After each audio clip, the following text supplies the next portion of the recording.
For our first hand of the night, we look down at ace queen with under the gun straddle in play. I'm in the cutoff. I make it $25 to go. The button makes the call and under the gun player makes the call. In Texas, we almost never go heads up. The flop comes ace 4-9 with 2 spades, and under the gun leads for $40.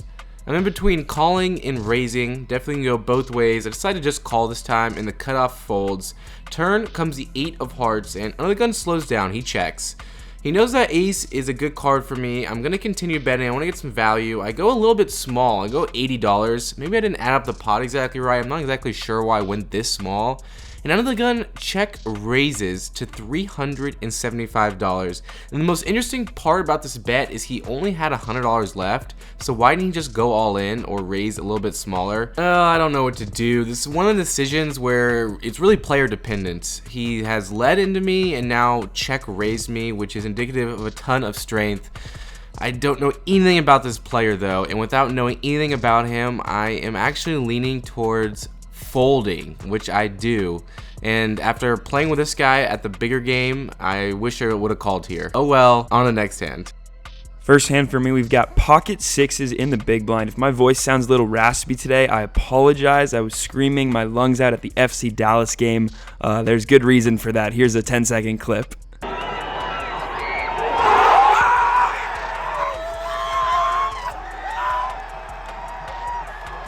Nevertheless, let's make some money playing cards. We see a button straddle, the hijack limps for 5, the small blind bumps it up to just $15. We make the call, the hijack calls, and the button calls. So we're going 4 ways to a flop, hoping for 1 card and 1 card only, and it comes queen jack 6 rainbow. Let's go. The small blind puts out a c-bet to the tune of $11. Pretty interesting sizing. Definitely won't be enough here. We bump it up to 50, and only he makes the call.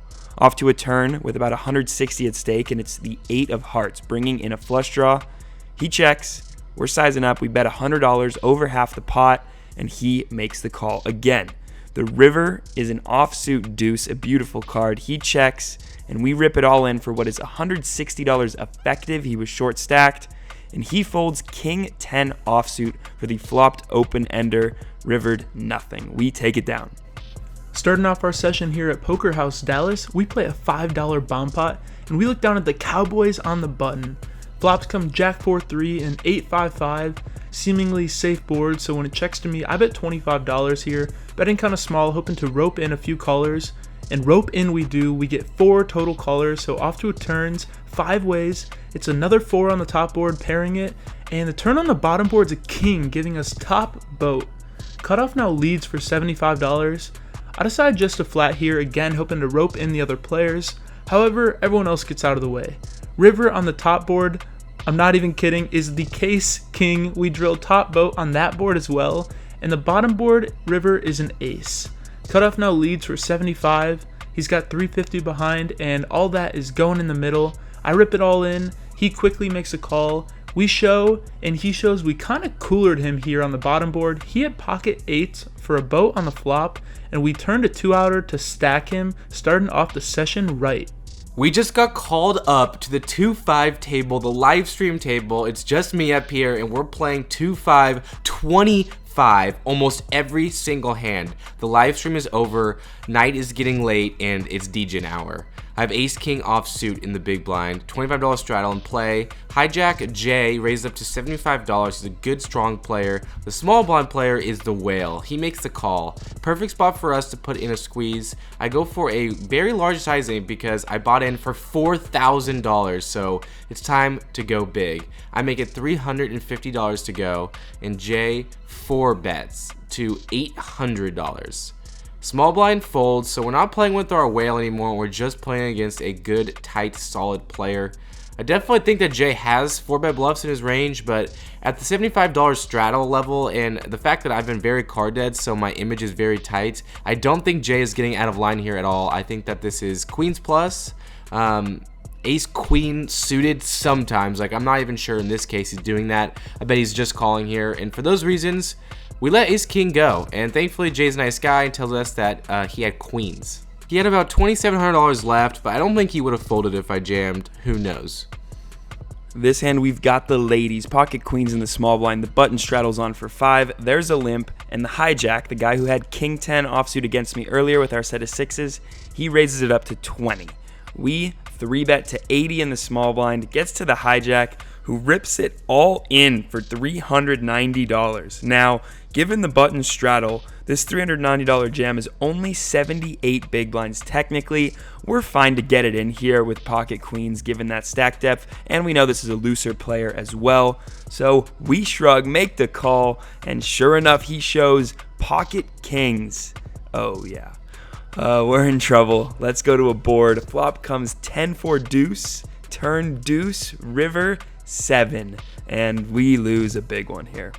Here's a fun one if you like me getting out of line. We've got Jack 9 offsuit on the button straddle, and we get a great configuration when there's a $15 open from a loose player and 3 callers. It's only 10 more for me to call, which makes the most sense. However, if I squeeze here, there's $60 of dead money essentially that I can pick up, and I expect it to work quite a bit if we can get through the initial raiser.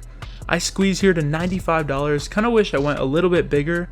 And one thing I completely didn't pay attention to this hand was that the initial opener was pretty short stacked with only $150 in his stack. When I squeeze, he immediately goes all in for that $150. And again, the guy behind him, I completely missed this too, only had about $80. He calls all in because he doesn't care either. He's already put in $15 of his stack, right? The other 2 guys get out of the way and we're 3 ways to an all in. And the board comes king jack 5 on the flop. We flop middle pair, not too bad. Turns a 4 and river is a queen. Pretty gross card because any hand like ace queen or maybe queen 10 that we are currently beating just got there. I lose to pretty much almost everything here. I'm ready to muck until the short stack shows that he had pocket 8s and the other guy mucks. I show my jack 9 offsuit and we scoop in this 3-way all-in with 3rd pair. You love to see the bad play getting rewarded sometimes. We're in for heaps in one of the best action games I've ever been in. The whale is the guy to my right who's going to be the villain in this hand. He's playing 90% of his hands.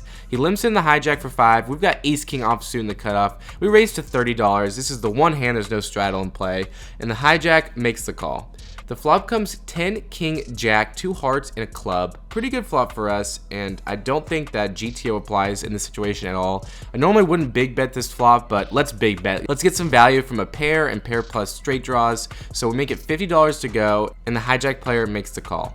The turn is the 3 of hearts, bringing that front door flush draw.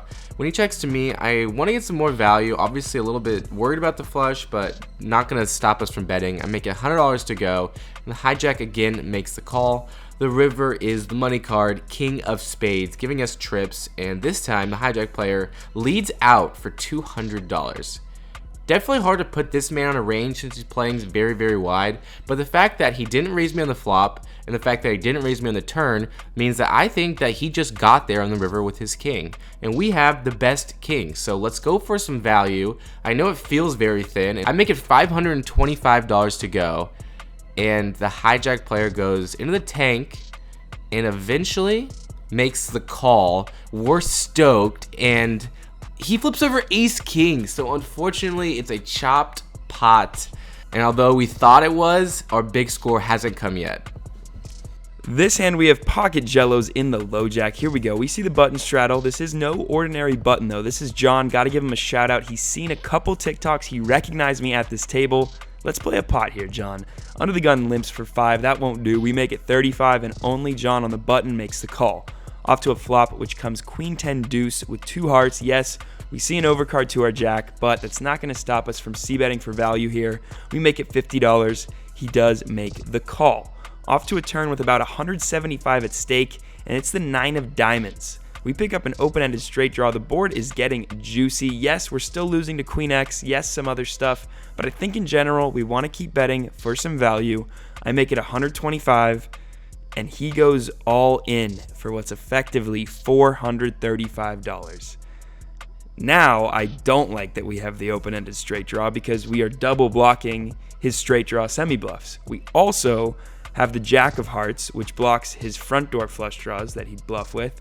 We raised big pre-flop, we've double barreled, so we're not showing weakness, we're showing strength. I therefore think his raise is more weighted towards a made hand and a hand that's better than jacks. So I make the fold. I forget though that it's Texas and you don't need to have a draw to put in a massive bluff. You actually don't need to have anything. He shows 2 black 7s for a 3 of a kind draw, and John takes it down. Me taking this line, I will have so many strong hands that can comfortably call this jam, so I'm only a little tilted at him bluffing me into oblivion here. Nice hand, John. This hand we looked down at the beautiful Queen Jack of clubs in early position and opened a $25 over limp and a button straddle. The cutoff, the button, and the limper call, so now we're 4 ways to a flop, and it's 6-5-3 with 2 clubs. We got that flush draw on 2 overs, however this board is really never going to connect with me, so I think a check here 4 ways makes most sense with almost my entire range. I check it over to the cutoff, and he ends up placing a very small bet of $15. The button makes a call, the limper makes a call, and now it's back on to me. I really viewed this small bet from the cutoff as very weak, and when the button and the limper both call, I can immediately rule out hands like sets, 2 pairs, and straights because I would expect them to be raising that at a relatively high frequency. I think if I had an overpair here, I would want to go for a check raise to start denying some equity, and so I think it makes sense to do it with a few bluffs too, exactly like the holding we have, because we have plenty of ways to improve. We can hit top pair or the flush, or we can just win the pot right now. I check raised to $80. Looking back, that was way too small. I think I should have went closer to about 115 to 150. The cutoff and the button both call to 80, and the limper gets out of the way. Turn is an offsuit 8. It's a horrible card for me, so I just check it, hoping that we can see a cheap river card. And we get just that when it checks fully around. Let's get a clean, nice club river. It's an offsuit 7. Brutal card. I check again. Cutoff bets 100. Button folds, and I'm out of there in a jiffy. $25 straddle is back into play. We're in the low jack with king queen offsuit, and I put in a raise to $75. Everyone at this table is active. Cutoff calls, big blind calls, under the gun calls, and under the gun 1 calls. This is Poker House Dallas 2-5 games or action. Thanks for the respect over there. Appreciate that. Appreciate that. Guys, we're gonna need to smash this flop. How about ace jack 10, the Broadway straight, what we've been waiting for all night. And even better, the big blind player leads out for $125 and under the gun makes the call. What a spot for us. So we're between calling and raising, and I think that I want to raise because this lead and call shows a ton of strength. Hands like 2 pair, hands like a pair plus a straight draw. They definitely won't fold to a single raise. I make it $325 to go. Cutoff fold, the big blind player who led into us makes the call, and under the gun player folds. So we're just heads up to a turn, which is fine. Please don't pair the board, and bang, 10 of spades. The board does pair, and when he checks to me, with over $2,000 left in our stack, I don't want to bet and get jammed on, so I decided to exercise some pot control and check this one back. The river is very safe, the 5 of diamonds, and I'm prepared to call any bet if he does lead into me. He doesn't, he checks to me, which gives me the green light to put out a value bet, and I want to get called from hands like ace queen or ace jack. Definitely a scary board. I make it $500 to go, which was less than a third of the pot, and the big blind player tanks, and folds ace queen, saying he was scared of that 10. So definitely a bad turn card for us, but we're scooping home a very big pot, thankfully. Let's go. This hand, we have ace king offsuit in the small blind. Here we go. As a reminder, guys, if you are enjoying the video, enjoying our content, dropping a like would mean the absolute world to us. It helps us out a ton. It's free to do so. If you're enjoying what we're doing, we would love to see it. Thank you so much for the support. We see a cutoff raise to $15 here. The button calls. That won't do. You know that. We're bumping it up. We make it $100, and the big blind says, "Don't forget about me," and makes the cold call here. The others fold, and we are going heads up with a player I did not think would be involved. We're going to a flop which comes queen 7-3 with 2 diamonds, textbook flop for ace king. We have ace high, but we're still going to c-bet it though, rep the strong hands that we are capable of having. I make it 125, and he thinks for about 5 seconds before ripping it all in my face for $500. We make the fold, and ace king brings us more joy every single day, doesn't it? This hand, we've got king queen offsuit in the big blind. There's a loose open in the low jack to 15. Hijack and small blind make the call. I think this is a great squeeze candidate in the big blind, so I go ahead and do so to $80. Again, common trend of this session is I wish I sized up on my squeezes because the low jack makes a call, the hijack, who is short stack, calls all in for $50, and the small blind folds. We did have a button straddle on, so now the button has ultimate last action, and he decides to make the call as well for 80 bucks. So we're 4 ways to a flop with one person already all in, and it comes 10-6-5 rainbow. We completely whiff this board. I'm not really interested in trying to bluff into these 2 players, so I decide to check, and it checks around. We get a free turn card, and it's magnificent, the queen, and it's offsuit. There's 300 in the pot. I decided to bet kind of small here to $80, hoping to rope them in with worse hands. Weaker pairs mostly is what we're targeting here, and both players call again. The last card is low and it completely bricks off, and I lead out again for small $80. Again, we're not really targeting a queen here, we're mostly targeting 10x and maybe even 6x to call. However, both players fold and we show king queen because we're now all in against a hijack, and we win this pot, scooping in an over $500 pot our way. This hand is going to stick with me for a while. Very, very action table, and this hand just proves it. $15 straddle and play. I'm only going with pocket fives. We really want to get in flops with hands like this, so we make the call, trying to get involved, trying to hit our set because we're playing very deep stack. Folds to the small blind. He raises it up to $50. The big blind makes the call. I make the call. And the button straddles the last person to act, and he decides to use his option to raise, and he makes it $250 to go. The small blind action player makes the call. Big blind folds, but with his money in play, I want to see a flop. We have 2,600 back. I make the call. We're going to a flop in a huge spot. We've been card dead all night. How about a flop of 5-6 jack, 2 clubs? I've said it once, I'll say it twice. Better yet, small blind leads for $500. This is just the type of game I'm in. People are leading all over the place. It makes no sense, and when you hit a big hand, you get paid. I'm not going to raise, I'm just going to call. The SBR is super low already, so if the other player on the button has a big pocket pair, I expect this to go jam, call, call, and we scoop a huge one. But that doesn't happen, the button folds, so we're actually going heads up to a turn card, which is the king of hearts. So all I wanted to see was no club, and there wasn't, which is great news. And the small blind checks, which is interesting to me. If he had a big hand, I'm not sure why he would be checking now, so I think that this player is going to call off with his pair of jacks. He's definitely going to call off if he has a flush draw. So the one sizing I decided to go for is all in. I make a huge jam, $1,350.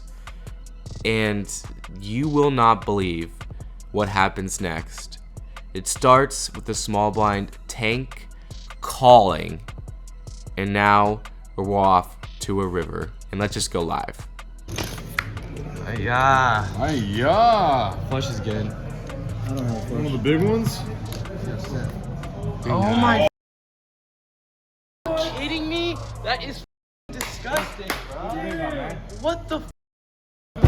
Are you kidding me? Yo,